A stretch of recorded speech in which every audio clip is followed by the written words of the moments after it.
तो जय हिंद प्यारे बच्चों, आप सभी को नमस्कार। मैं हूं स्काई सर और आप आशा करते हैं कि आप बहुत अच्छे होंगे और अच्छे से पढ़ाई आप लोग जो है कर रहे होंगे। ठीक है, तो आज का ये सेशन जो होने वाला आपको इसमें बताने वाले ये हैं आज की क्लास में कि संस्कृत के एग्ज़ाम पैटर्न क्या होने वाला है। 2025 में आपका एग्ज़ाम होगा मैट्रिक का, तो उसमें एग्ज़ाम पैटर्न क्या होने वाले हैं।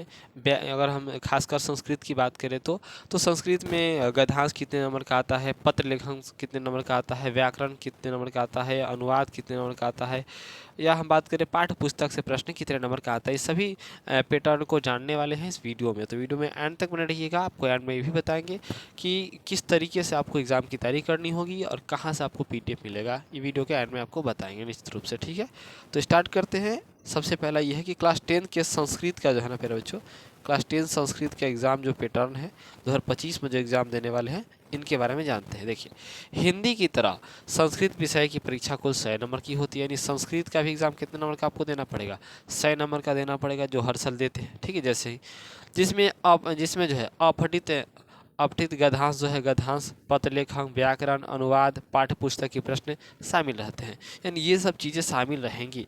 अब बात ये आता है कि सर हम पत्र लेखन कितने नंबर का आता है कि तैयारी करें, गद्यांश कितने नंबर का आता है, व्याकरण कितने नंबर का आता है, अनुवाद कितने नंबर का आता है। यहाँ बात करें पाठ्य पुस्तक की प्रश्न जो है वो कितने नंबर की आती है। अगर कम समय बचा हुआ तो किस तरीके से हम मेहनत करें कि बेहतर कर सकते हैं। तो बात करते हैं, इस तरीके से हमने तैयार किया है सभी, बड़े अच्छे तरीके से आपके लिए तैयार किया है मैंने। यहाँ पर ध्यान देंगे, यहाँ पर देखिए नाम है, यहाँ पर टोटल मार्क्स है, यानी कि किससे कितना नंबर का प्रश्न पूछा जाएगा। ये प्रश्न ये है, समझते हैं। यानी कि गद्यांश की अगर हम बात करें तो गद्यांश से आपका 13 नंबर का क्वेश्चन पूछा जाता है, हर साल पूछा जाएगा और पूछा ही जाता है। 13 नंबर का प्रश्न आपसे कहाँ से है, गद्यांश। सर गद्यांश क्या होता है? देखिए, जैसे किताब में कहानी होता है ना, वैसे ही कहानी 10-15 लाइन का दे देगा सब, और देने के बाद नीचे उसी से प्रश्न बना देगा सब, कहेगा ऊपर वाले गद्यांश को पढ़ के नीचे वाले का आंसर दीजिए। वो कितने नंबर आपको मिलेगा? 13 नंबर का गद्यांश आएगा, समझ गए। अब आता है पत्र लेखन की बात। पत्र लेखन दूसरे नंबर में पत्र लेखक, पत्र या लेखन। तो पत्र आएगा कि अपने पापा के पास छुट्टी है, अपने पापा के पास पैसा मांगने के लिए पत्र लिखिए, या लेखक में आ जाएगा कि आप जो है छुट्टी है तो के पत्र लिखिए। इस तरीके से पत्र आएगा, जिसका जो है 15 नंबर आपका पत्र से क्वेश्चन पूछा जाएगा निश्चित रूप से। ठीक है, 15 नंबर का पत्र या लेखन से क्वेश्चन पूछा जाएगा, समझ गए। तीसरा नंबर का हम बात करते हैं, तीसरा नंबर का हम बात करें व्याकरण की, व्याकरण या अनुवाद की, तो व्याकरण आपको पढ़ना पड़ेगा। उससे आपको 32 नंबर का क्वेश्चन आपके एग्जाम में देखने को मिलेगा। कितने नंबर का? तो 32 नंबर का आपको उससे मिलेगा एग्जाम हॉल में आपको क्वेश्चन 32 नंबर का, समझते हैं। तो अब आपको ये बहुत लड़के को नहीं पता होगा कि व्याकरण में क्या क्या सिलेबस है, सर व्याकरण में क्या क्या पढ़ना है। तो अगर इसकी आवश्यकता है तो कमेंट कीजिए, मैं व्याकरण पर भी वीडियो बना दूंगा कि व्याकरण में कौन कौन से ऐसे सिलेबस है जिसको आपको पढ़ के 32 नंबर ला सकते हैं निश्चित रूप से। ठीक है, ये चीज़ जानना है। इसके बाद है सर 4 नंबर में पाठ्य पुस्तक। ये सर पाठ्य पुस्तक मतलब, जैसे पाठ्य पुस्तक का अर्थ हुआ कि आपका किताब जो भी है ना संस्कृत का, उससे प्रश्न पूछा जाएगा।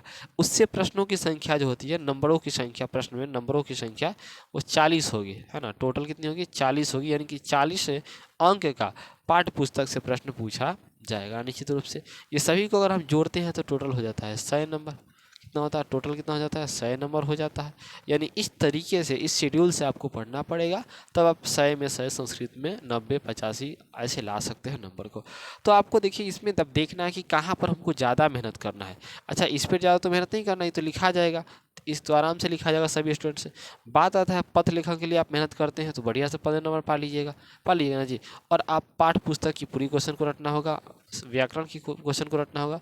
देखिए, अब बात आती है कि सर पत्र लेखन, व्याकरण और अनुवाद, ये जो चीज़ें हैं ना प्यारे बच्चे, समझिए यहाँ पर ध्यान से।